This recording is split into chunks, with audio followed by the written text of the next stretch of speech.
안녕하세요. 윤석열 정부 들어서 가장 잘한 일, 한일 통화 스와프 복원했다는 겁니다. 8년 만에 통화 스와프가 복원됐다고 하는데요. 전액 달러를 기반으로 한 100억 달러라고 합니다. 도쿄에서 한일 재무장관 회의를 했고 한미 통화 스와프 효과까지 볼 수 있다라고 이제 보면 맞는 거죠. 8년 만에 복원됐다라는 것. 그리고 원화와 엔화를 주고받는 방식이 아니라 전액 달러화 베이스로 진행된다는 게 매우 큰 겁니다. 달러 기반이다라는 건 사실상 한미 통화 스와프 성격이 깔렸다라고 보면 맞죠. 추경호 경제부총리가 이렇게 이뻐 보이기는 처음입니다. 계약 규모는 100억 달러, 계약 기간은 3년입니다. 우리가 지난 2001년 20억 달러로 시작한 한일 통화 스와프는 2008년 글로벌 금융위기, 유럽 재정위기를 거쳐서 2011년에 700억 달러까지 불어났습니다. 하지만 한일 관계가 경색되면서 계속 규모가 줄어들었고 마지막 남아있던 100억 달러 계약이 2015년 2월에 만료가 되면서 무려 8년 넘게 중단이 됐습니다. 그게 다시 재개가 됐다라는 건 한국에게 매우 경제적인 부분에서 안정을 추구할 수 있는 한 축이 된다라는 겁니다. 일본으로서도 한국에 엔화를 제공하고 한국 측에 달러를 빌려오는 방식으로 서로 윈윈인 겁니다. 한국과 일본 양국 모두 100억 달러의 미 달러화를 추가로 확보한 셈이다 라고 합니다. 그리고 기획재정부는 아세안 플러스 3 등 영내 경제금융 안정에도 긍정적으로 작용할 걸로 본다고 합니다. 한국과 미국, 일본의 보편적 가치를 공유하는 그런 이제 공동망이 갖춰졌다라고 보면 맞을 것 같습니다. 이로써 한국과 일본은 서로 이제 가려운 부분, 아쉬운 부분들을 서로 챙겨주고 있다라고 보면 맞을 것 같습니다. 이미 원달러 환율이 지금 불안하죠. 물론 1300원 아래로 내려가기도 했지만 여전히 불안한 상황입니다. 그런데 그러한 것들을 좀 커버해 줄 수 있는 게 일본인데 그 일본의 도움을 받았다라는 것. 이건 정말 잘한 일이다라고 봐야 되는 거죠. 지금 우리는 미 연준의 추가 금리 인상 7월하고 9월로 잡혀있죠. 그리고 위안화 약세 등으로 좀 많이 상황이 안 좋습니다. 그렇기 때문에 한국과 일본의 통화 스와프는 매우 좋은 거다라고 봐야 되는 거죠. 매우 잘한 거다라고 감히 말씀드립니다. 단순한 보험 성격을 나아가 한국의 외환 시장을 안정화시키는데 크게 도움이 된다라고 봐야 되는 거죠. 제2의 외환 보유액으로 통한다고 합니다. 통화스와프가 경제적인 실익을 가져다 줄 거다라고 한답니다. 통화스와프 자금으로 무역 대금으로 활용해서 1965년부터 지난해까지 누적된 926조 원의 대일 무역 적자 해소도 가능하답니다.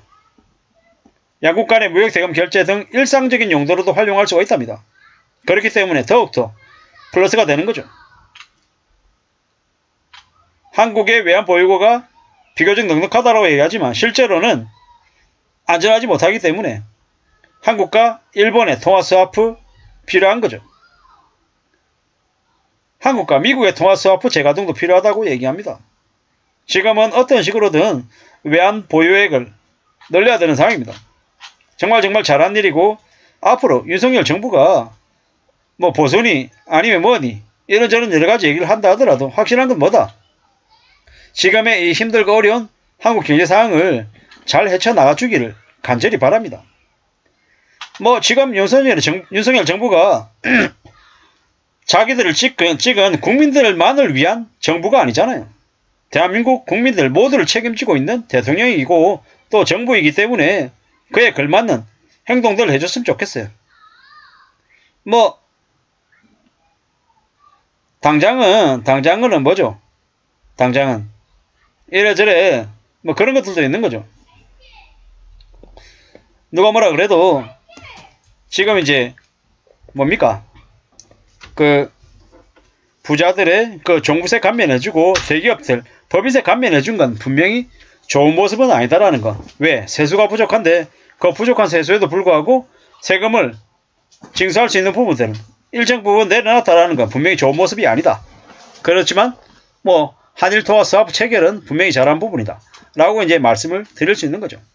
그리고 지금의 정부가 좀 경제적인 부분 관련해서는 좀 경제적인 리더들은 좀 더 전문가들로 좀 채웠으면 좋겠다라는 거.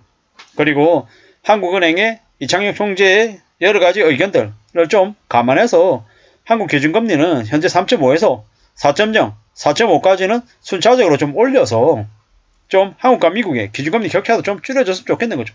그래야 한국 내에 있는 외화 유출이 좀 줄어들 수 있으니까요. 급격한 유출로 인해서 한국 경제가 뒤흔들리는 걸 막아야 되니까 그런 말씀을 좀 드리고 싶었던 겁니다. 우리가 최근에 저는 이제 뭘 생각하냐면 2008년 10월 달에 주가가 한때 893까지 내려갔던 적이 있습니다. 미국이 2004년 7월에서 2006년 8월까지 기준금리 1%에서 5.25까지 올렸죠. 그러고 난 이후에 미국이 2006년, 2007년 경기 침체를 겪고 그 이후에 한국이 2007년, 2008년 겪었습니다. 2008년 10월에 주가 893까지 내려가고 난 이후에 되게 많이 어려웠죠. 그러고 난 이후에 이제 통화스와프 이런 것들을 통해 가지고 주가가 뭐 1100, 1200까지 올라가면서 다시 좀 안정화가 됐단 말이죠. 마찬가지로 이번에도 제가 생각할 때는 올해 2023년과 2024년 미국이 경기 침체를 겪고 한국은 내년 24년과 25년에 경기 침체를 겪을 것 같습니다.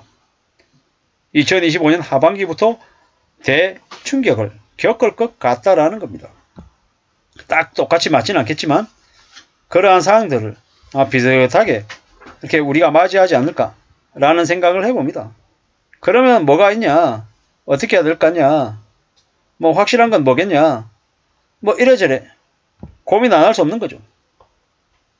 쉽지 않은 상황이 벌어진다라는 걸 명심도 명심해야 됩니다. 그렇기 때문에 더더욱더 뭐가 필요하다. 어떤 식으로든 통화스와프, 한국과 미국, 그리고 한국과 일본 다 필요하다라는 겁니다.